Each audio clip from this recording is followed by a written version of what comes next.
نحمد نصلی علی رسول الکریم اما بعد فاعوذ باللہ من الشیطان الرجیم بسم اللہ الرحمن الرحیم۔ ہم قرآن مجید کی تفسیر کر رہے ہیں، سورہ یوسف کی آیت نمبر 78 سے ہے آج کا سبق۔ شروع کرتے ہیں۔ اعوذ باللہ من الشیطان الرجیم بسم اللہ الرحمن الرحیم۔ قالوا يا أيها العزيز إن له أبا شيخا كبيرا فخذ أحدنا مكانه إنا نراك من المحسنين قال معاذ الله أن نأخذ إلا من وجدنا متاعنا عنده إنا إذا لظالمون۔ بولے اے عزیز، ان کے والد بہت بوڑھے ہیں، برائے کرم آپ ان کے بدلے ہم میں سے کسی کو رکھ لیں، ہمیں آپ نیک معلوم ہوتے ہیں۔ فرمایا اللہ کی پناہ، ہم اس کے سوا جس کے پاس ہم نے اپنی چیز پائی ہے کسی دوسرے کو رکھ لیں،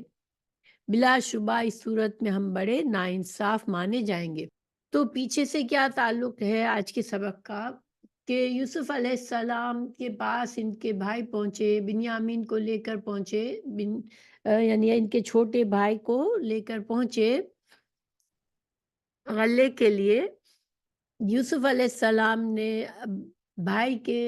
جب یہ واپس جانے لگے غلہ لے کے، تو بھائی کے سامان میں بادشاہ کا جو پیالہ تھا وہ رکھ دیا۔ تو اب اس کی دو تفسیریں کی تھی کہ یا تو یوسف علیہ السلام نے اپنے بھائی کی مدد کرنے کے لیے خود رکھا تھا، یوسف علیہ السلام کے ذہن میں کوئی تدبیر نہیں تھی کہ اس پر بھائی پر چوری کا الزام لگانے کے لیے، لیکن صرف بھائی کی مدد کرنے کے لیے وہ پیالہ رکھا تھا۔ لیکن پتہ چل گیا جو کارندے تھے حضرت یوسف علیہ السلام کے، ان کو لگا کہ پیالہ چوری ہو گیا ہے، اور انہوں نے یہ الزام لگایا حضرت یوسف علیہ السلام کے بھائیوں پر کہ تم نے چوری کیا ہے، اور پھر ان سے پوچھا کہ چوری کی کیا سزا ہوتی ہے؟ اگر تم نے چوری کی ہے تم لوگوں میں سے کسی نے، تو چور کی سزا تمہارے قانون میں کیا ہے؟ تو بھائیوں نے بتایا کہ ہمارے قانون میں یہ ہے سزا کہ جب کوئی چوری کرتا ہے تو جس کی چیز چوری ہوئی ہوتی ہے وہ اس کو اپنے پاس رکھ لیتا ہے سزا کے طور پر۔ اب یہ ہونے کے بعد جب تلاشی لی گئی تو یوسف علیہ السلام کے چھوٹے بھائی کے سامان سے پیالہ نکلا، تو اب ایک طرح سے اللہ سبحانہ تعالیٰ نے فرمایا کہ ہم نے یہ تدبیر کی یوسف کے لیے کہ وہ اپنے بھائی کو اپنے پاس رکھ سکے، کیونکہ مصر کے قانون کے تحت وہ اس طرح سے اپنے بھائی کو اپنے پاس نہیں روک سکتے تھے۔ تو ایک تفسیر تو یہ تھی، اور دوسری یہ کی تھی کہ حضرت یوسف علیہ السلام نے تدبیر کی تھی، واللہ عالم جو کچھ بھی ہے، لیکن بہرحال جب یہ فیصلہ ہو گیا کہ اب بنیامین جو ہے یوسف علیہ السلام کے چھوٹے بھائی کو اب حضرت یوسف علیہ السلام اپنے پاس روک لیں گے، تو اب یہ پریشان ہوئے بھائی۔ پریشان کیوں ہوئے کہ ان کو پتا تھا کہ ہم نے اپنے والد کو بڑے عہد و پیمان کے بعد بڑی مشکلوں سے منایا تھا اس بھائی کے لیے، اور اس سے پہلے ہم نے یوسف علیہ السلام کے ساتھ جو زیادتی کی تھی، تو اب والد کو اپنے ان کے دوسرے بیٹے کے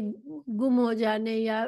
نہ آنے کا پھر صدمہ ہمیں پہنچانا پڑے گا، اس لیے یہ پریشان ہوئے، اور انہوں نے حضرت یوسف علیہ السلام سے ایک طرح سے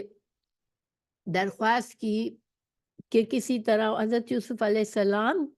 جو ہے وہ حضرت بنیامین کو چھوڑ دے۔ اب اس کو قالوا یا ایھا العزیز، عزیز کیوں کہا حضرت یوسف علیہ السلام کو؟ عزیز یہ ٹائٹل تھا یوسف علیہ السلام کے جس ذمہ داری پر، جس عظیم ذمہ داری پر حضرت یوسف علیہ السلام تھے، تو یہ ان کا ٹائٹل تھا، یہ اس عہدے کا یہی نام تھا عزیز، کیونکہ اس سے پہلے عزیز مصر ہم پڑھ چکے ہیں کہ وہ جو عورت جس کے گھر میں یوسف علیہ السلام آئے تھے، جس شخص نے ان کو خریدا تھا، تو اس کو بھی عزیز مصر کہا گیا تھا۔ تو تو اب یہ عہدہ حضرت یوسف علیہ السلام کے پاس تھا، تو انہوں نے کہا اے عزیز ہمارے والد بہت بوڑھے ہیں، لیکن اب باپ تو بوڑھے تو تھے، مگر یہاں پر ان کے بھائیوں کا یہ کہنے کا مقصد کیا تھا کہ کسی طرح سے بنیامین کو چھڑائیں، اور ان کے ذہن میں وہی یوسف والی بات تھی کہ کہیں ہمیں پھر دوبارہ بنیامین کے بغیر باپ کے پاس نہ جانا پڑے، اور باپ ہم سے کہیں کہ تم نے میرے بنیامین کو بھی یوسف کی طرح گم کر دیا۔ اس لیے یوسف علیہ السلام کو ان کے احسانات کا حوالہ دیا، اور ایک طرح سے ان کو احساس دلایا کہ آپ بڑے اچھے انسان ہیں۔ حضرت یوسف علیہ السلام سے اچھی باتیں کی، اور ان سے درخواست کی کہ آپ ہمارے بھائی کو چھوڑ دیں اور اس کی جگہ ہم میں سے کسی بھائی کو رکھ لیں۔ تو اب یوسف علیہ السلام نے کیا جواب دیا؟ قال معاذ اللہ، میں اللہ کی پناہ مانگتا ہوں کہ میں اس کی جگہ کسی اور کو رکھوں، کیونکہ تمہارے اپنے قانون کے مطابق میں نے اس کو یہ سزا اس کے لیے ہے، تو میں کسی اور کو یہ سزا کیوں دوں؟ اس سے تو میں ظالم ہو جاؤں گا کہ کسی کی سزا کسی اور کو دے دی جائے، تو میں ایسا کام نہیں کر سکتا۔ حضرت یوسف علیہ السلام نے منع فرما دیا کہ میں ظالموں میں سے نہیں بننا چاہتا، یعنی ظالم جو ہے، جو انسان حق کے خلاف کام کرتا ہے وہ ظالم ہوتا ہے۔ تو حضرت یوسف علیہ السلام نے اس بات سے منع کر دیا۔ اب فَلَمَّا اسْتَيْأَسُوا مِنْهُ خَلَصُوا نَجِيًّا قَالَ كَبِيرُهُمْ أَلَمْ تَعْلَمُوا أَنَّ أَبَاكُمْ قَدْ أَخَذَ عَلَيْكُمْ مَوْثِقًا مِنَ اللَّهِ وَمِنْ قَبْلُ مَا فَرَّطْتُمْ فِي يُوسُفَ فَلَنْ أَبْرَحَ الْأَرْضَ حَتَّى يَأْذَنَ لِي أَبِي أَوْ يَحْكُمَ اللَّهُ لِي وَهُوَ خَيْرُ الْحَاكِمِينَ۔ یسو کا معنی ہے بالکل نا امید ہو گئے، ٹھیک ہے، اس میں مبالغہ ہے، استیأسو، یسو ہوتا ہے نا امید ہونا، لیکن استیأسو جو ہے اس میں مبالغہ ہے، یعنی کہ بالکل جب نا امید ہو گئے کہ اب تو ہے ہمارے پاس کوئی بھی ذریعہ نہیں ہے کہ ہم بنیامین کو لے کر جائیں، تو پھر انہوں نے وہ ایک طرف ہو گئے، انہوں نے آپس میں مشورہ کرنا چاہا، سرگوشی سے خاموشی سے مشورہ کرنا چاہا کہ اب ہم کیا کریں، کیونکہ اب تو ان کو یہ احساس ہو رہا تھا کہ ہم اب باپ کو کس طرح سے اپنا منہ دکھائیں گے کہ ہم نے اس قدر عہد و پیمان کیے تھے باپ سے، اور پھر ہمیں ہمارے والد نے اجازت دی تھی، تو اب ہم کیسے اس کے بغیر اب جائیں باپ کے پاس۔ قال کبیرہم یعنی کہ بڑا، تو اب بڑا کون تھا؟ جس سے یہ بھی مطلب ہو سکتا ہے کہ عمر میں سب سے بڑا تھا، یا پھر یہ بھی ہو سکتا ہے جو زیادہ سمجھدار تھا، عقل اور سمجھ میں، تقویٰ میں بڑا تھا ان کے مقابلے میں، کیونکہ جب حضرت یوسف علیہ السلام کو کنویں میں ڈالا جا رہا تھا اس وقت بھی ایک بھائی نے ان کو سمجھایا تھا کہ وہ ان کو مارنے کا فیصلہ کر چکے تھے حضرت یوسف علیہ السلام کو، تو ایک بھائی نے انہیں سمجھایا تھا کہ اس کو مت ڈالو، اس کو مارنے کے بجائے اس کو کنویں میں ڈال دو، یعنی ان کی جان اس وقت بچائی تھی کہ بالکل جان لینے کے بجائے ایٹ لیسٹ کم از کم کنویں میں ڈال دو تو شاید وہ بچ جائیں گے کسی طرح، کیونکہ اس زمانے میں لوگ سفر کا قافلے جو ہوتے تھے وہ کنویں کی تلاش کرتے تھے سفر میں، اور ان کو پانی کی ضرورت راستے میں پڑتی تھی، تو اس طرح سے ایک امید تھی کہ بھائی بچ جائیں گے۔ تو اب دیکھیں اب اس بھائی نے کیا کہا کہ کیا تمہیں معلوم نہیں کہ والد نے تم سے قسموں کے ساتھ پختہ عہد لیا تھا کہ بھائی کو اپنے ساتھ ضرور واپس لانا، اور اس سے پہلے تم نے یوسف کے بارے میں جو کوتاہی تم نے کی ہے، اب میں والد کے سامنے کیسے جاؤں گا؟ اپنے متعلق تو میں طے کر لیا ہے کہ میں اس سرزمین سے ہرگز جدا نہیں ہوں گا جب تک میرے والد مجھے واپسی کی اجازت نہ دے، یا پھر اللہ تعالیٰ میرے بارے میں کوئی فیصلہ کرے کہ بھائی کی رہائی کی کوئی صورت نکل آئے یا مجھے موت آ جائے۔ یعنی اب بڑے بھائی جو تھا وہ کسی بھی صورت میں باپ کا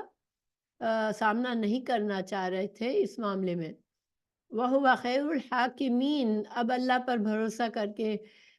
اللہ پر بھی امید رکھی کہ اللہ تعالیٰ کے حکمت والا ہے، اللہ تعالیٰ کوئی طریقے سے ہمارے چھوٹے بھائی کو چھڑا دے۔ تو اب ارجعوا، اب کیا کہتے ہیں وہ، ارجعوا الی ابیکم فقولوا یا ابانا ان ابنک سرق وما شہدنا الا بما علمنا وما کننا للغیب حافظین۔ تو اب بڑے بھائی نے ان سے کہا کہ تم لوگ جاؤ والد کے پاس اور ان کو معاملہ بتاؤ کہ آپ کے بیٹے نے چوری کی ہے، اور اس کا مقصد یہ بھی تھا کہ بھائیوں کو واپس بھیجنے کا، کہ اگر کوئی بھی واپس نہ گیا تو والد کی پریشانی کا کیا حال ہوگا۔ والد شاید یہ سمجھے کہ سارے بیٹوں کو کسی نے گرفتار کر لیا یا نقصان ہو گیا ان کو، تو اس وجہ سے باپ کے پاس بھیجا کہ ان کو حقیقت حال بتاؤ، اور یہ کہ ما شہدنا الا بما علمنا، یعنی کہ ہم نے بھائی کو کے چور ہونے کی شہادت اپنے علم ہی کے مطابق دی ہے، کیونکہ ہم نے اپنی آنکھوں سے اس کے سامنے سے پیمانہ نکلتا ہوا دیکھا ہے۔ یعنی بھائی کو ہم نے چوری کرتے نہیں دیکھا تھا، لیکن ہمیں یہی پتہ چلا کہ بھائی کے سامان سے یہ نکلا ہے۔ دوسرا یہ کہ ہم نے عزیز مصر کو جو مسئلہ بتایا تھا کہ چور کی سزا یہ ہے، تو وہ ہم نے اپنے علم ہی کے مطابق بتایا تھا، ہمارے باپ دادا کی شریعت کے مطابق اس کا یہ حکم ہے۔ یعنی بھائیوں کو یہ بھی پریشانی تھی کہ یہ تو مسئلہ بھی ہم نے ہی بتایا تھا، جب ہم سے پوچھا گیا تو ہم نے بتایا تھا کہ ہماری شریعت میں یہی چور کی سزا ہوتی ہے کہ جس کی چیز چوری ہو وہ رکھ لے اسے۔ تو اب یہ، اور پھر بنیامین کو وہاں پر وہ نہ چھڑا سکے کیونکہ انہوں نے خود ہی یہ مسئلہ بتایا تھا، تو اب باپ کو، والد کو یہ اپنی صفائی پیش کر رہے ہیں کہ ہم نے یہ جو مسئلہ بتایا تھا تو وہ تو ہم نے اپنے علم سے بتایا تھا، ہمیں کیا معلوم تھا، ہمیں کیا معلوم تھا کہ یہ ہونے والا ہے۔ وما کننا للغیب حافظین، یعنی جب ہم نے مسئلہ بتایا بادشاہ کو تو ہمیں کیا پتا تھا کہ آگے کیا ہونے والا ہے۔ اگر ہمیں پتا ہوتا کہ بھائی کو چوری کرے گا وہاں جا کے اور مسئلہ ہو جائے گا، بھائی وہاں رکنا پڑے گا اس کو، تو ہم اس کو لے کر ہی نہ جاتے، یا آپ کو یہ پختہ عہد بھی نہ دیتے کہ ہم اسے واپس لائیں گے۔ یعنی اب بھائی اپنی ہر طرح سے وہ صفائی پیش کر رہے ہیں، اور زیادہ اس میں پریشان اس لیے بھی ہے کہ ان کو پتہ ہے کہ ہمارے والد ہم پر کسی طرح سے اب یقین نہیں کریں گے ہماری باتوں پر، کیونکہ انہوں نے ان کا مجرم تو تھے، وہ حضرت یوسف علیہ السلام کے ساتھ تو انہوں نے کیا تھا ایسا، چاہے اس وقت وہ اس بری نیت سے نہیں گئے تھے بنیامین کو وہاں چھوڑنے کے لیے، یا ان کے ساتھ زیادتی کرنے کے لیے کی نیت سے نہیں گئے تھے، مگر اب جس طرح سے حالات ہو گئے اس کا وہ کہہ رہے کہ ہمیں تو غیب کا علم نہیں تھا کہ ہمیں پتا ہو کہ، ورنہ ہم یا تو بھائی کو اپنے پاس ہی نہ لے جاتے، ساتھ ہی نہ لے جاتے۔ اب مزید والد کو وہ سمجھانے کی کوشش کر رہے ہیں، وَاسْأَلِ الْقَرْيَةَ الَّتِي كُنَّا فِيهَا وَالْعِيرَ الَّتِي أَقْبَلْنَا فِيهَا وَإِنَّا لَصَادِقُونَ۔ اب والد کو مزید کہہ رہے ہیں کہ اگر آپ ہماری بات کو سچا نہیں سمجھتے اگر، تو پھر آپ اس بستی والوں سے پوچھ لے جس میں ہم تھے، یعنی کہ آپ مصر میں جا کر پوچھ لے کہ کیا واقعات ہوئے تھے، کہ جو کچھ ہم بتا رہے ہیں ویسے ہی ہوا تھا سب کچھ، یا پھر اس قافلے والے سے پوچھ لے جو ہمارے ساتھ آئے تھے۔ تو اور قسم ہے کہ بے شک ہم یقیناً سچے ہیں۔ اپنی صفائی میں اتنی شہادتیں پیش کر ڈالی انہوں نے، اِنَّا لَصَادِقُونَ، یہ جو ہے نا یہ بھی مبالغے کے ساتھ، یعنی تاکید کے ساتھ زور دے کر کہہ رہے کہ بے شک ہم، اِنَّا پہلے تھا تو بے شک، پھر نہ، ہم لَصَادِقُونَ، البتہ ضرور ہم صادق ہیں، ہم سچے ہیں۔ تو یہ ساری تاکید کے ساتھ وہ اپنے والد کو یقین دلانے کی کوشش کر رہے ہیں، اور یہ ساری وجہ اتنے حد تک وہ کوشش کیوں کر رہے ہیں کہ ان کا احساس جرم ان کے اندر تھا کہ واقعی ہم نے پہلی بار تو خود ہی غلط کیا تھا، اب والد کے ساتھ یہ دوسری زیادتی ہو گئی۔ تو اب حضرت یعقوب علیہ السلام نے کیا فرمایا؟ قالا بل سولت لکم انفسکم امرا فصبر جمیل عسى اللہ ان یأتینی بہم جمیعا انہ هو العلیم الحکیم۔ تو یہاں پہ حضرت یعقوب علیہ السلام چونکہ ان کو شاید کوئی وحی کے ذریعے اللہ تعالیٰ نے کوئی بات نہیں بتائی بنیامین کے بارے میں، اور وہ بے خبر تھے، تو اس لیے وہ یہی سمجھے کہ میرے ان بیٹوں نے جس طرح اس سے پہلے یوسف علیہ السلام کے معاملے میں اپنی طرف سے بات گھڑ کر بیان کی تھی، اب پھر اسی طرح انہوں نے اپنی طرف سے بات بنا لی ہے۔ اور بنیامین کے ساتھ انہوں نے کیا معاملہ کیا ہے اس کا یقینی علم تو حضرت یعقوب علیہ السلام کے پاس نہیں تھا، مگر حضرت یوسف علیہ السلام کے واقعے پر قیاس کرتے ہوئے حضرت یعقوب علیہ السلام کے دل میں یہی شک و شبہ ہوا اپنے بیٹوں کے بارے میں کہ انہوں نے زیادتی کی ہے اب میرے دوسرے بیٹے کے ساتھ بھی۔ تو دیکھیں اس سے ہمارے لیے کچھ فائدے ہیں اس آیت میں۔ پہلی بات یہ کہ انہوں نے کیا کہا کہ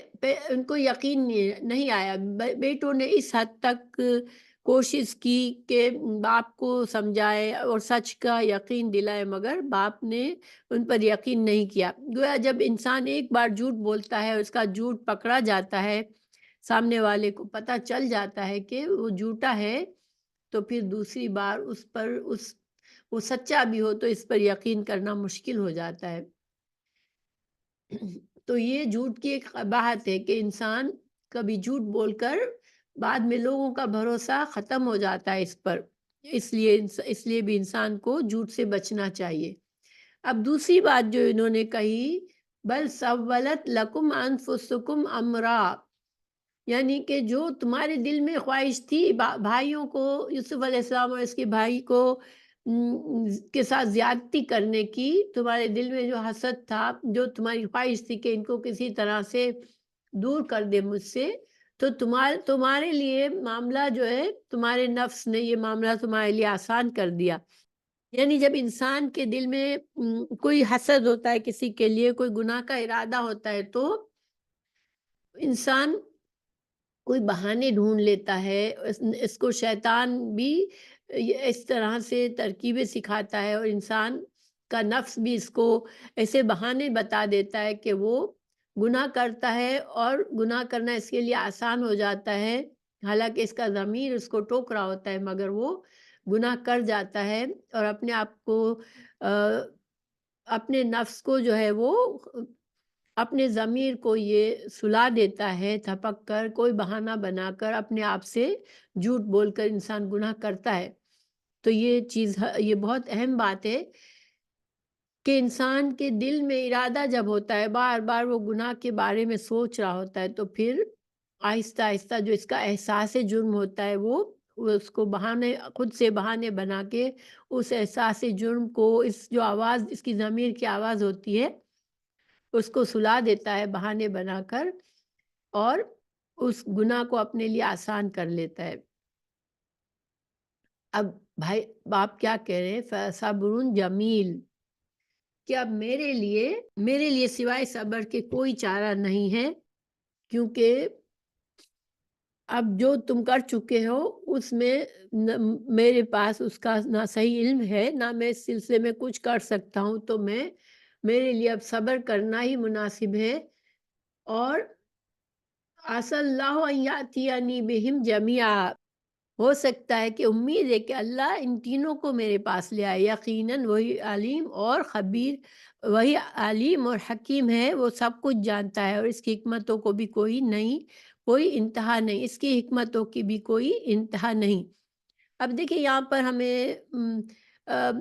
انبیاء کرام کی شخصیت کا اندازہ ہوتا ہے کہ وہ کتنے بلند حوصلہ اور کتنے صبر رکھتے ہوتے ہیں، کہ اتنا بڑا نقصان کہ اب دوسرا بیٹا بھی اب غائب ہو گیا، اب دوسرا بیٹا بھی ان سے دور ہو گیا، تو لیکن وہ صبر سے کام لیتے ہیں کہ میں اب صبر کروں گا، اور صبر کے ساتھ ساتھ اللہ سے امید بھی نہیں چھوڑی۔ تو مصیبت کے وقت صبر بھی کرنا اور اللہ پر بھروسہ بھی کرنا، یہ مومن کے لیے ضروری ہوتا ہے۔ کیونکہ اللہ سبحانہ تعالیٰ علیم اور حکیم ہے، یعنی کہ اللہ سبحانہ تعالیٰ ہر چیز کا علم اللہ کے پاس ہے، اور اللہ تعالیٰ ہر معاملے کو اپنی حکمت سے اس کو صحیح کر سکتا ہے، اس کا انجام صحیح کر سکتا ہے۔ وَتَوَلَّى عَنْهُمْ وَقَالَ يَا أَسَفَ عَلَى يُوسُفَ وَابْيَضَّتْ عَيْنَاهُ مِنَ الْحُزْنِ فَهُوَ كَظِيمٌ۔ یا اسفا اصل میں یا متکلم کے ساتھ یا اسفی تھا، مگر اس میں یا اسفا اظہار غم کے لیے ہوتا ہے، تو وہ سخت غمگین تھے، اور ان کی آنکھیں ابیضت عینہ من حزن۔ تو حضرت یوسف علیہ السلام وہ ان سے واپس پھرا اور ان سے کہا، ہائے میرا غم یوسف پر، اور اس کی آنکھیں غم سے سفید ہو گئی، پس وہ غم سے بھرا ہوا تھا۔ یہ ترجمہ تھا اس آیت کا کہ حضرت یوسف علیہ السلام غم کی انتہا کی وجہ سے اپنے بیٹوں سے منہ پھیر لیا اور حضرت یوسف علیہ السلام پر افسوس کیا۔ اب حضرت سوال یہ پیدا ہوتا ہے کہ اس وقت حضرت یوسف علیہ السلام کو کیوں یاد کر رہے ہیں حضرت یعقوب علیہ السلام؟ کیونکہ دیکھیں حضرت یوسف علیہ السلام کے بارے میں حالانکہ ان کو پتہ نہیں تھا وہ کہاں ہیں، مگر ان کے خواب کے سچے ہونے کا یقین تھا، اور ان کو یقین تھا کہ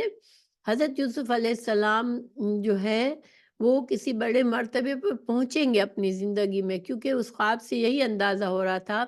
کہ حضرت یوسف علیہ السلام جو ہے وہ ایک بڑا مقام پائیں گے اور سب بھائی ان کے آگے جھکیں گے۔ تو اس وجہ سے انہیں امید تھی کہ حضرت یوسف علیہ السلام جو ہے وہ کہیں ہیں، اور وہ ضرور ان سے میری ملاقات ہوگی، ٹھیک ہے۔ اب دوسرے بھائی کا ان کو بتایا تو یہی گیا کہ وہ صحیح ہیں، مگر وہ بادشاہ کی قید میں ہے۔ اب رونے کی وجہ سے بہت زیادہ غم کی وجہ سے ان کی آنکھیں سفید ہو گئی۔ تو دیکھیں اب ہمیں یہاں پر یہ سبق ملتا ہے کہ انسان کا جو غم ہے، انبیاء کرام بھی انسان ہوتے ہیں اور ان کو بھی کسی صدمے پر غم پہنچتا ہے، ان کی آنکھوں سے آنسو بہنا یہ انسانی فعل ہے، ٹھیک ہے۔ انسان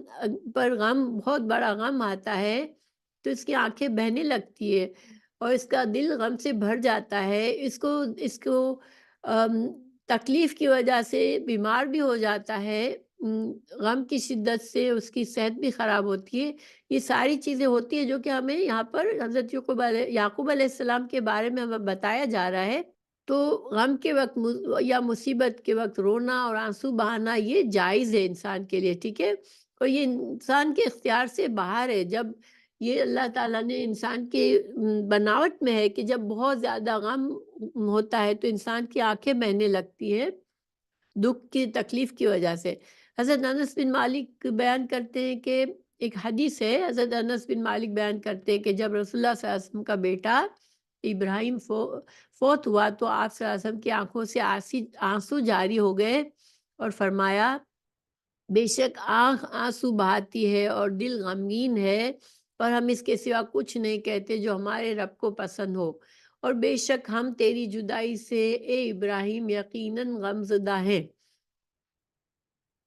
تو پھر اسلام میں کیا چیز منع ہے؟ جب کوئی کسی فوت ہو جائے تو نوحہ خوانی منع ہے، گریبان پھاڑنا منع ہے، منہ پر تماچے مارنا، اللہ سے شکایتیں کرنا کہ اللہ تو نے ایسا کیوں کیا میرے ساتھ،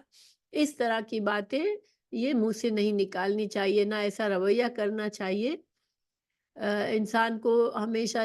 صبر ضرور کرنا چاہیے، اللہ پر توکل کرنا چاہیے، اللہ سے اچھی امید کرنی چاہیے۔ جب بہت نقصان ہو جائے، کوئی غم ہو جائے تو اللہ کو ناراض کرنے والے کلمات نہیں کہنے چاہیے۔ باقی آنسوؤں کا بہنا اور غم سے نڈال ہو جانا، انسان یعنی غم کی شدت اس کے جسم پر، اس کے نقصان یا بیماری نظر آنا، یہ چیزیں تو اس پر کوئی انسان کا اس کے اوپر کنٹرول نہیں ہوتا۔ اور یہ جو حضرت یوسف علیہ السلام کو اس وقت یاد کیا، حالانکہ ابھی بھائی بنیامین کی خبر آئی تھی، تو اس میں ہمیں یہ بھی پتہ چلتا ہے کہ جب انسان کو پہلے سے ایک غم لگا ہوا ہوتا ہے، ایک زخم پہلے کا ہوتا ہے، جب دوسرا تازہ زخم لگتا ہے تو اس کے پہلے زخم بھی تازہ ہو جاتے ہیں۔ اور یہ اس چیز کو ہم دنیا میں محسوس کرتے ہیں، جب کوئی ہمیں بار بار تکلیف دیتا ہے تو وہ پرانے غم جو ہم بھول چکے ہوتے ہیں وہ بھی تازہ ہو جاتے ہیں۔ اب حضرت یعقوب علیہ السلام کی اس حالت کو دیکھ کر بھائیوں نے کیا کہا؟ قالوا تاللہ تفتأ تذکر یوسف حتی تکون حردا او تکون من الہالکین۔ انہوں نے کہا اللہ کی قسم تو ہمیشہ یوسف کو یاد کرتا رہے گا یہاں تک کہ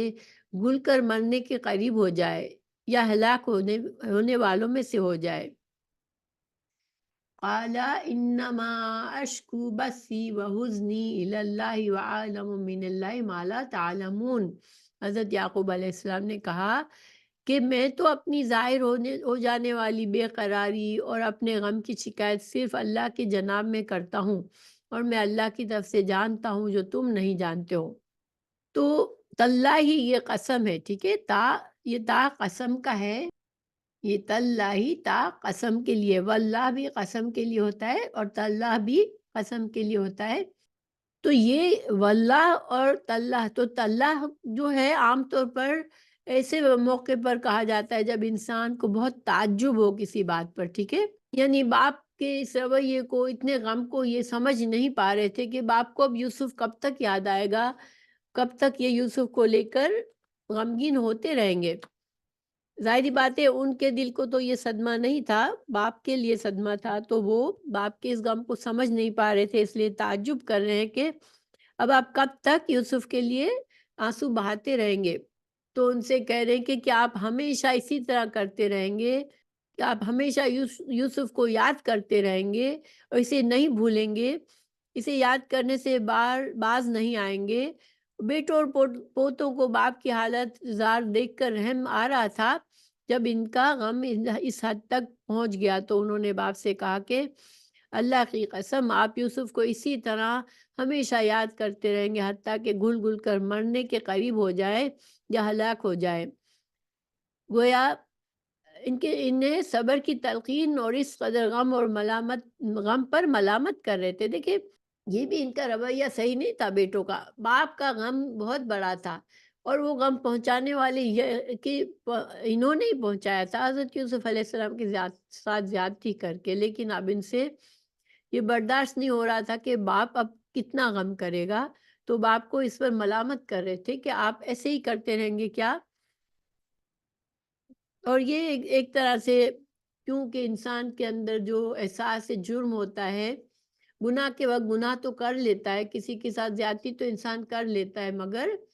اس کا خود اپنا ضمیر بھی اسے پھر سکون سے نہیں رہنے دیتا، اسے ظاہر ہے کہ باپ کے غمگین ہونے پر انہیں بار بار اپنا جرم بھی یاد آتا تھا اور وہ اس کو برداشت نہیں کر پاتے تھے، اس لیے باپ کو ملامت کرنے لگے۔ قال انما اشکو بثی وحزنی الی اللہ وعلم من اللہ ما لا تعلمون۔ باپ نے کہا، دیکھیے یہاں دو لفظ استعمال ہوئے ہیں، ٹھیک ہے، اشکو بثی وحزنی۔ تو اشکو تو میں شکایت کرتا ہوں، یا میں یعنی جو بے قراری، جو غم مجھ سے ظاہر ہو رہا ہے، میں اپنے غم کی شکایت صرف اللہ سے کرتا ہوں۔ حزنی، دیکھیں حزن جو ہوتا ہے، حزن اور بس میں کیا فرق ہے، کیونکہ وہ کہہ رہے ہیں اشکو میں شکایت کرتا ہوں، بسی اپنے بسی اور اپنے حزن کی۔ تو بسی جو ہے وہ جب دیکھیں حزن جو ہوتا ہے کہ جب آدمی پر بہت سے غم آئے تو وہ اس سے پیدا ہونے والے جس غم کو وہ چھپاتا ہے دل میں، وہ حزن ہوتا ہے، ٹھیک ہے، یعنی دل کے اندر چھپا ہوا جو غم ہوتا ہے وہ حزن ہوتا ہے، اور جو غم انسان نہ چھپا سکے اور وہ ظاہر ہو جائے اس کو بسی کہتے ہیں۔ تو یعنی اب یعقوب علیہ السلام کیا کہہ رہے ہیں کہ مجھے جتنا غم ہے پہنچا ہے، وہ غم میرے دل میں بھی ہے، چھپا ہوا بھی غم ہے، اور جو میں کوشش کے باوجود مجھ سے جو ظاہر ہو جاتا ہے، ان ساری چیزوں کا میں اللہ سے ہی شکایت کرتا ہوں، میں اللہ ہی پر توکل کرتا ہوں، الی اللہ وعلم۔ تو یعنی کہ وہ اپنے بیٹوں سے یہ کہہ رہے ہیں گویا کہ تم مجھے صبر کیا سکھاؤ گے، کیونکہ وہ باپ کو ملامت کر رہے تھے نا کہ آپ صبر کیوں نہیں کر لیتے، آپ کتنا غم کریں گے کہ آپ ہلاک ہو جائیں گے۔ تو یعنی کہ باپ سمجھا رہے ہیں کہ تم مجھے صبر نہ سکھاؤ، بے صبر وہ ہے جو خلق کے آگے شکایت کرے، اور خالق کی شکایت کرے، جو خلق کے آگے خالق کی شکایت کرے۔ یعنی حضرت یعقوب علیہ السلام یہ کہہ رہے ہیں اپنے بیٹوں سے کہ تم مجھے بے صبر کیوں کہتے ہو، میں تو میرا غم اگر کچھ دل میں ہے، کچھ ظاہر ہو رہا ہے، میرا غم بڑا ہے میرے لیے، لیکن میں تم سے تو اس کی شکایت نہیں کر رہا ہوں۔ اگر میں تم سے شکایت کروں تو میں بے صبر ہوں، مگر میں تو اسی سے کہتا ہوں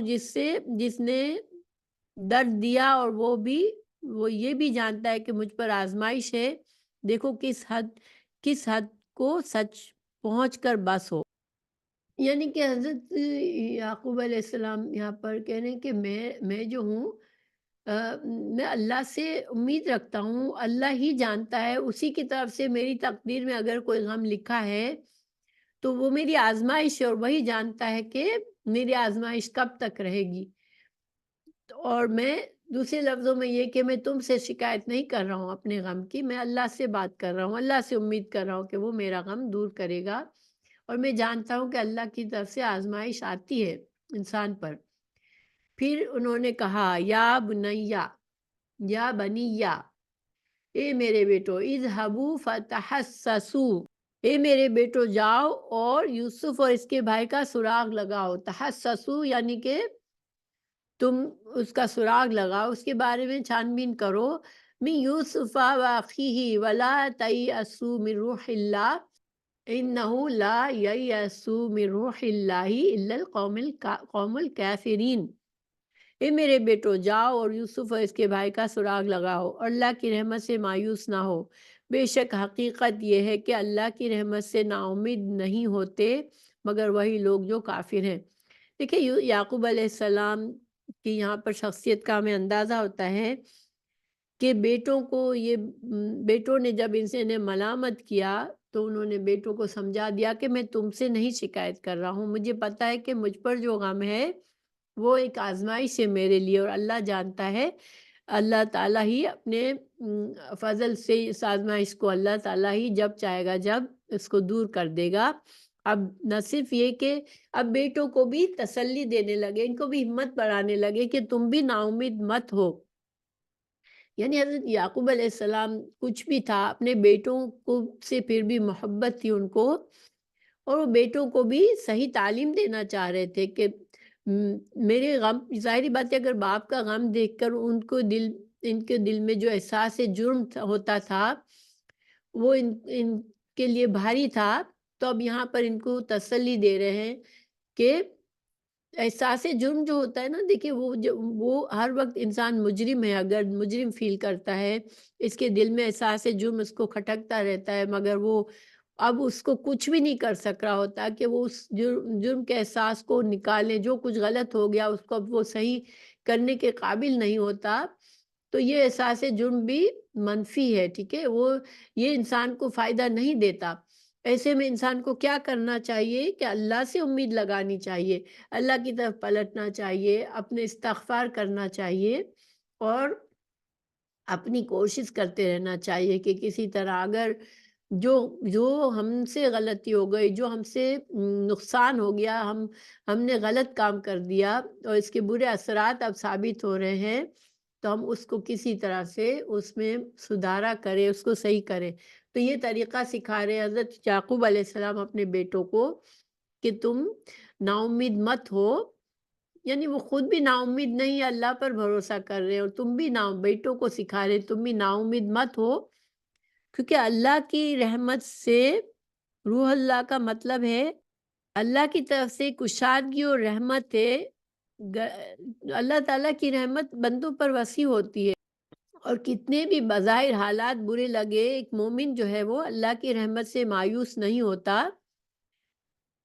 تو اب بیٹوں کو بتا رہے ہیں کہ جاؤ تم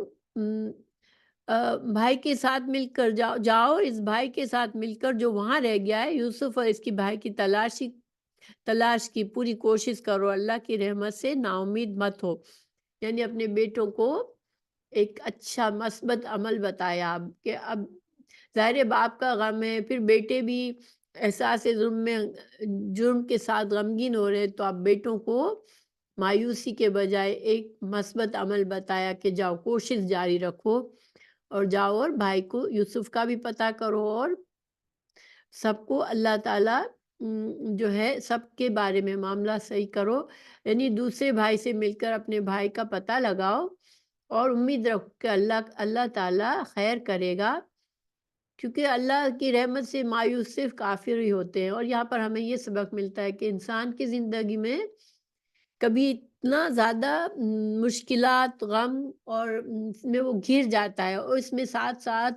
اس کے اپنے گناہوں کا احساس، اپنے غلط چیزوں کا، غلط کاموں کا احساس کہ میں نے یہ کیا، اس وجہ سے اس مصیبت میں پھنسا ہوں، تو صرف احساس جرم کو لے کر بیٹھ جانا یہ مایوسی ہے۔ احساس جرم ہو تو انسان اس کی تلافی کرنے کی کوشش کرے اور اس معاملے کو زیادہ سے زیادہ اس میں سدھارا کرنے کی کوشش کرے اور اس مشکل کو دور کرنے کی کوشش کرے اور اللہ سے اچھی امید رکھے انسان۔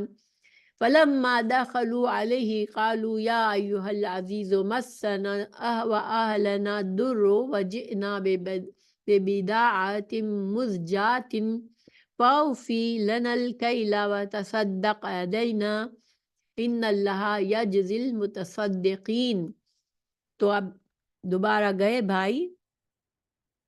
ترجمہ ہے پھر جب وہ اس کے پاس داخل ہوئے تو انہوں نے کہا اے عزیز، ہمیں اور ہمارے گھر والوں کو تکلیف پہنچی ہے اور ہم حقیر سی پونجی لے کر آئے ہیں، سو ہمارے لیے معاف پورا دے دے اور ہم پر صدقہ کر، یقیناً اللہ صدقہ کرنے والوں کو جزا دیتا ہے۔ تو یہاں پر اب وہ حضرت یوسف علیہ السلام کے سامنے پہنچے اور ان سے اب عاجزی سے بات کر رہے ہیں اور ان سے بِبِضَاعَةٍ مُزْجَاةٍ کا کیا مطلب ہے کہ اتنی کم، یعنی بدا جو ہوتی ہے، بداعت جو ہے وہ سامان ہوتا ہے جس سے انسان کچھ خریدتا ہے، تو ان کو احساس تھا کہ ہمارے پاس تو اب پونجی بھی نہیں ہے، اتنی کم پونجی ہے، اتنی کم چیز ہے کہ جس سے ہم کوئی ہم سے خوش ہو کہ ہمیں صحیح طرح سے غلہ ہم نہیں، یعنی ہم غلہ نہیں خریدنے کے قابل بھی نہیں ہے، اس کی پوری قیمت بھی نہیں ہے ہمارے پاس۔ تو اب اس کی تفسیر کیا ہے کہ باپ کے حکم پر تیاری کر کے بیٹے تیسری مرتبہ مصر کے لیے روانہ ہو گئے اور عزیز مصر سے ملے جس نے ان کے بھائی کو روک رکھا تھا۔ اسے ادب کے ساتھ لقب سے مخاطب کر کے اپنی اور اپنے گھر والوں کی خستہ حالی اور بے چارگی بیان کی کہ ہم پر اور ہمارے گھر والوں پر قحط، خشک سالی اور بیٹوں کی جدائی سے والد کی حالت اور کئی مصیبتوں کی وجہ سے سخت تکلیف پریشانی آ پڑی ہے، اور غلے کے لیے ہم صحیح قیمت کا بندوبست نہیں کر سکے ہیں، محض اتنی سی پونجی لے کر آئے ہیں جو خوشی سے کوئی قبول نہیں کرتا اور نہ اس قابل ہے کہ آپ اس کے بدلے ہمیں غلہ دیں، اس لیے آپ ہم پر احسان کریں اور اس قیمت کا جتنا غلہ بنتا ہے اور پورا دے کر اس سے زیادہ دے دے، یا قیمت سے چشم پوشی کر کے ایک اونٹ غلہ پورا ہی دے دے، تو یہ آپ کا ہم پر صدقہ ہوگا۔ اب دیکھیں کتنی بے بسی کے عالم میں پہنچ گئے یہ اپنی، کہ اب صدقے کا کہہ رہے کہ آپ ہم پر صدقہ کر دیں اور ہمیں پورا غلہ دے دیں، اور ساتھ ہی ساتھ ان کو کہہ رہے ہیں کہ آپ جو ہے وہ ان اللہ یجزی المتصدقین، کہ اللہ تعالیٰ آپ کو اچھی جزا دے گا۔ تو دیکھیں یہاں بار بار ہمیں یہ احساس ہوتا ہے کہ حضرت یوسف علیہ السلام کو بھی یہ اسی طرح مخاطب کر رہے ہیں جیسے حضرت یوسف علیہ السلام بھی اللہ ہی کو ماننے والے ہیں، وہ خود بھی اللہ کو مان رہے ہیں، تو گویا مصر کا اس وقت کا ہمیں اندازہ ہوتا ہے، چونکہ بظاہر تو وہ ان کے لیے تو مصر کے بڑے عہدے دار تھے، بادشاہ کے مقام پر تھے، لیکن وہ ان کو کہہ رہے ہیں کہ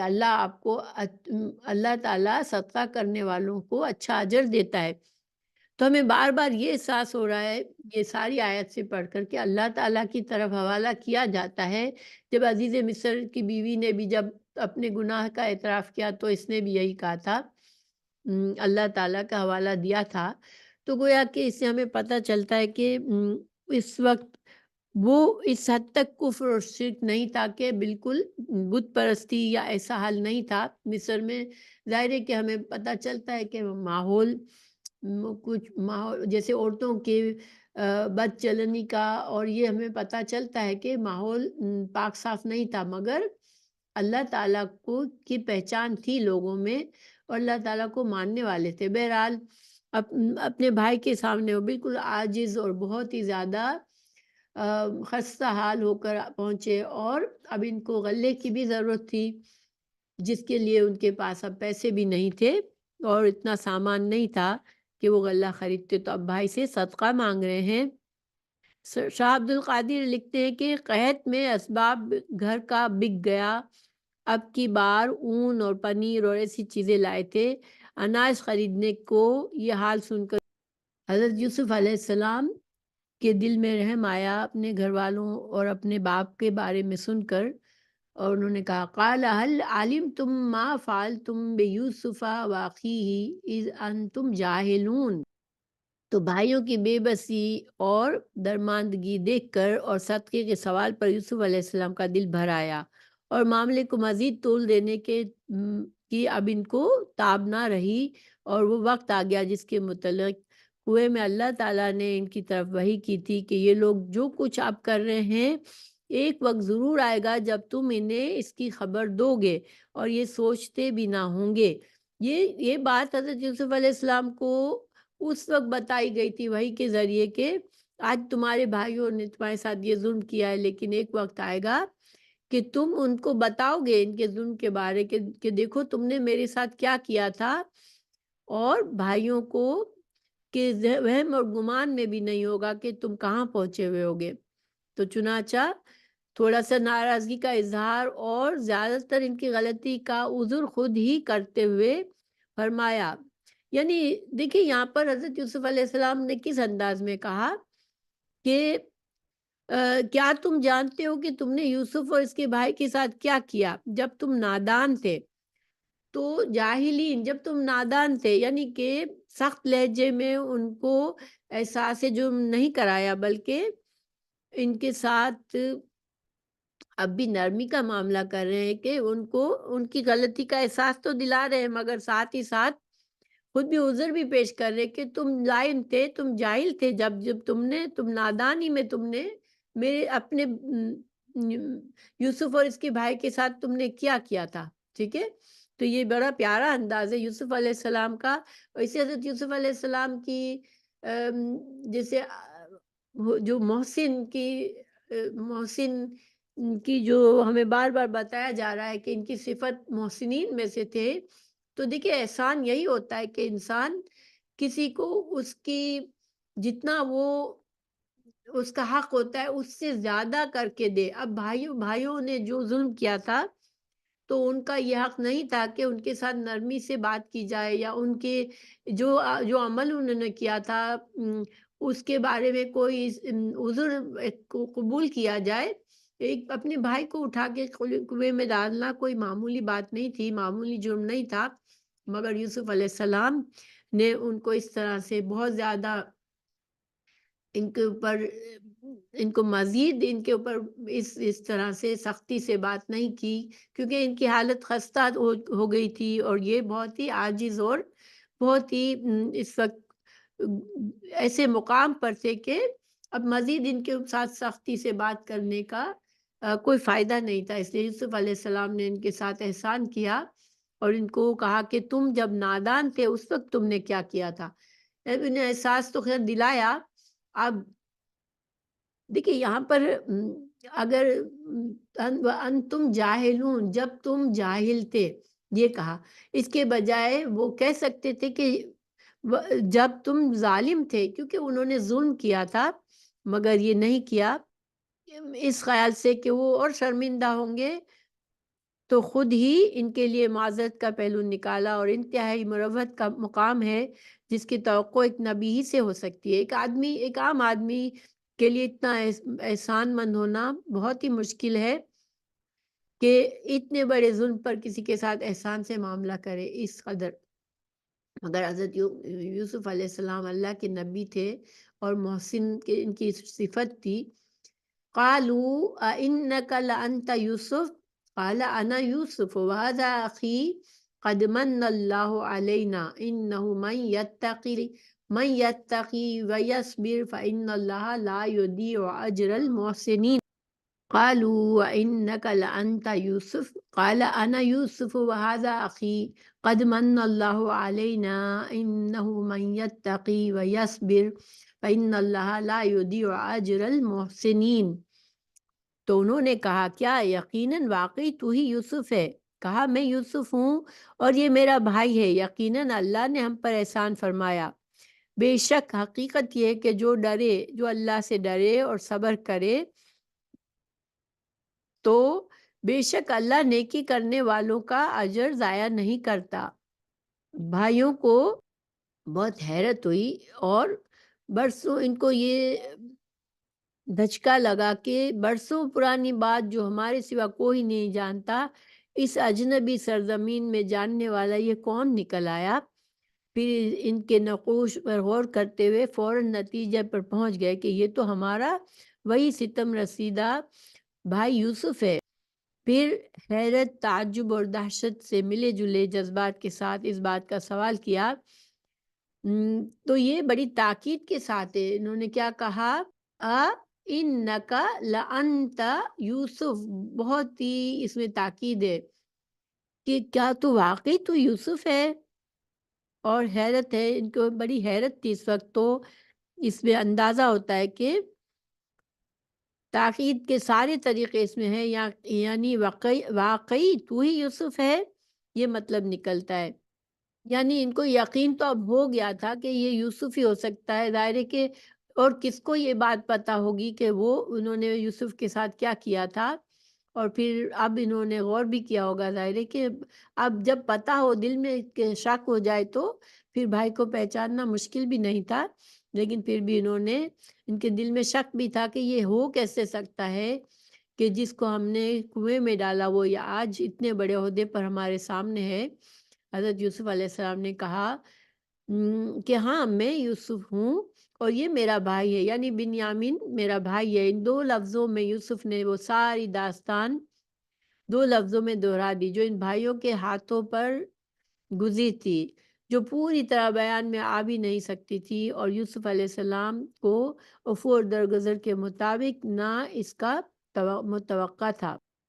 اب دیکھیں کہ صرف اتنا کہا حضرت یوسف علیہ السلام نے کہ ہاں اللہ نے ہم پر احسان کیا ہے اور اللہ تعالیٰ محسنین کا اجر ضائع نہیں کرتا، یعنی بھائیوں پر کوئی الزام نہیں دیا، عفو اور درگزر کا معاملہ کیا حضرت یوسف علیہ السلام نے، اور ساتھ ہی ساتھ یہ بتا دیا کہ اللہ کے احسان سے ہم دونوں یہاں پر زندہ سلامت ہیں، میں اور میرا بھائی تمہارے سامنے کھڑے ہیں۔ تو قد من اللہ علینا، کہ یہ اللہ ہی کا احسان ہے صرف، یعنی جس حد تک اس کا مطلب یہ نکلتا ہے کہ جس حد تک تم نے ظلم کیا ہم پر، تو یہ اللہ ہی نے ہمیں اس ظلم سے بچا کر اس مقام پر پہنچایا ہے، یہ اللہ ہی کا احسان ہے۔ مننا احسان کو کہتے ہیں۔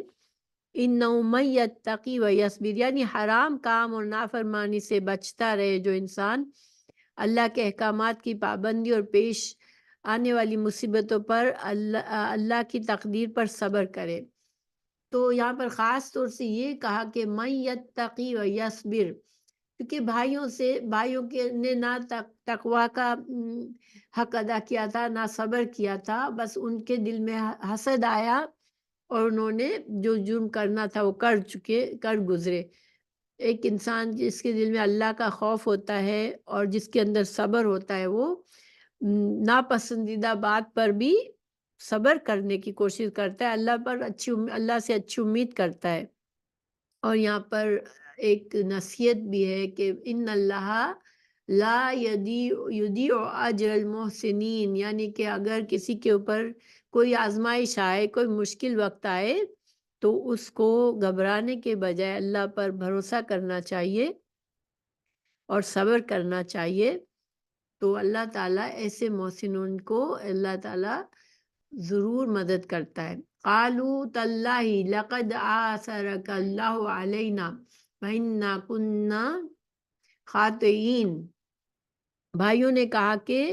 اللہ کی قسم بلا شبہ یقیناً اللہ نے تجھے ہم پر فوقیت دی ہے اور بلا شبہ ہم واقعی خطا کار تھے۔ بھائیوں کے سامنے اپنے ظلم و ستم کا وہ سارا منظر آ گیا جو ان کے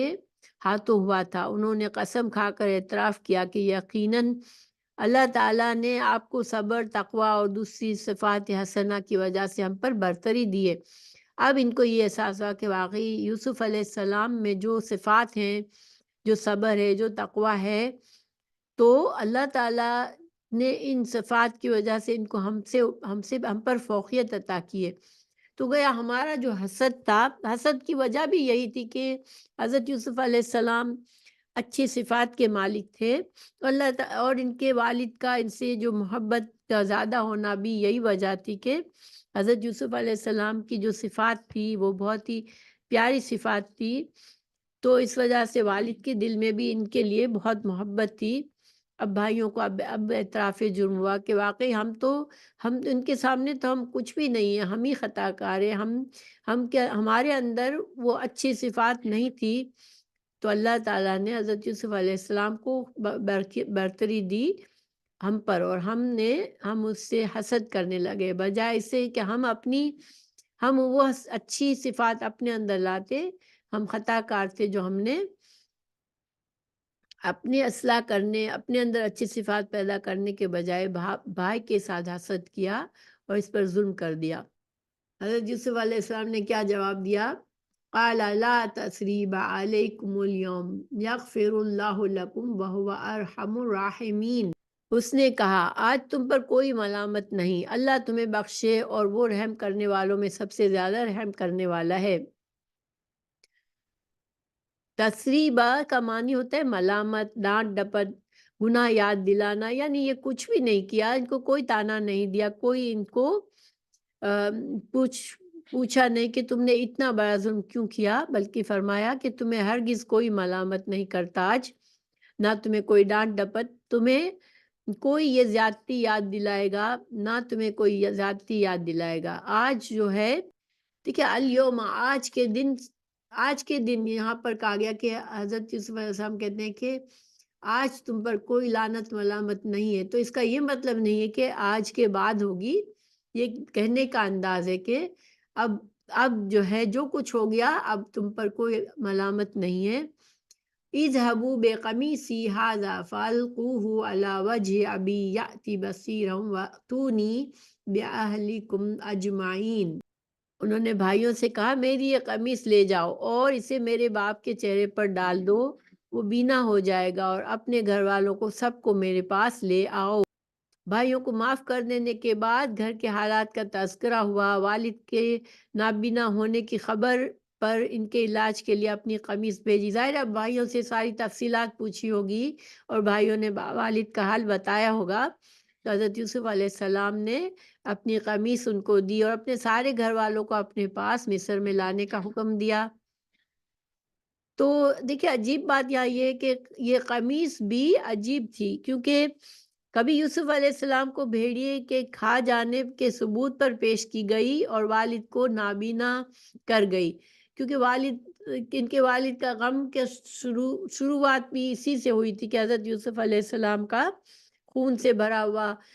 قمیض لے کر گئے تھے بھائی، اور کہا تھا کہ بھیڑیے نے ان کو کھا لیا ہے۔ اور دیکھیں صرف یہی نہیں، جب حضرت یوسف علیہ السلام پر زنا کی تہمت لگائی گئی اور ان کی صفائی میں بھی یہ قمیص کا پھٹ جانا یہ ثبوت کے طور پر تھا کہ قمیص پیچھے سے پھٹی تھی، حضرت یوسف علیہ السلام کی قمیص آگے سے ہوتی اگر تو ان کا گناہ ثابت ہوتا، لیکن قمیص پیچھے سے پھٹی ہوئی تھی جس سے عزیز مصر کی بیوی کا گناہ ثابت ہوا تھا۔ اور اب اللہ کے حکم سے دیکھیں یعقوب علیہ السلام کی بینائی واپس ملنے کا ذریعہ بھی حضرت یوسف علیہ السلام کی قمیص ہی بنے گی۔ اللہ سبحانہ تعالیٰ کی حکمتیں اور اللہ سبحانہ تعالیٰ کے کام کس طرح سے ہو جاتے ہیں، اللہ تعالیٰ جب کچھ چاہتے ہیں تو کس طرح سے کام ہو جاتے ہیں، ناممکن سے ممکن بن جاتے ہیں۔ یہ بات تو اللہ تعالیٰ نے سورہ یاسین میں 83 میں ہے، فسبحان الذی بیدہ ملکوت کل شیء والیہ ترجعون، پاک ہے وہ کہ